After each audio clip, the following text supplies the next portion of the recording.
দেখো আমি কি নিয়ে এসেছি আজকে। মেশিনে যে চা কফিগুলো বিক্রি করা হয় দোকানে বা রেস্টুরেন্টে, ওরা এই জিনিসটা মেশিনে ইউজ করে। তা আমি সাহস করে কিনে নিয়ে আসছি। এই একটা প্যাকেটের দাম 400 টাকা। মাহের হচ্ছে আমাদের ব্যাগগুলো নিয়ে। কি কালার দেখি? এটা হোয়াইট কালারের। দুধ, চিনি, চা পাতা সব দেওয়া এটার মধ্যে। মেশিনে যেহেতু এটাকে রিফাইন করা হয়েছে। না আর খানা তো এই কারণে। আচ্ছা দেখি, বিসমিল্লাহ। দেখো সুন্দর কালার হয়। আমাকে কোনো মাপ বলতে পারে না, ওরা তো আসলে মাপ জানে না। ওরা চুপ করো, দাঁড়াও দেখতে, আমাকে একটু মিক্স করতে দাও। আচ্ছা 2 চামচ দিয়েছি না, একটা হাফ চামচ দিই, তারপর মিক্স করে দেখি আগে। মামি দাঁড়াও, ওয়েট, কালারটা সুন্দর আসছে না? আল্লাহ অনেক পাতলা। তো যত দিতেছি তত লাল হইতেছে।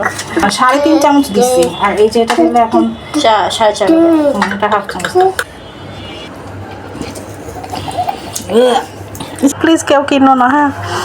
অনেকক্ষণ ধরে শেষ করার চেষ্টা করতেছি সেই চাটুকু, এখন পর্যন্ত এই চা আমি শেষ করতে পারতেছি না। এত পাতলা চা, এরকম চা একদম পছন্দ না আমাদের। আমি কেন কিনলাম 400 টাকা দিয়ে? করবো আমি এতগুলো চায়ের পাউডার, আল্লাহ জানে। চা খোর হইলে যে কি সমস্যা। চা খোররা এরকম লোভ সামলাইতে পারে না, এক একটা কিনে নিয়ে আসে বাসায়, তারপরে পস্তায়।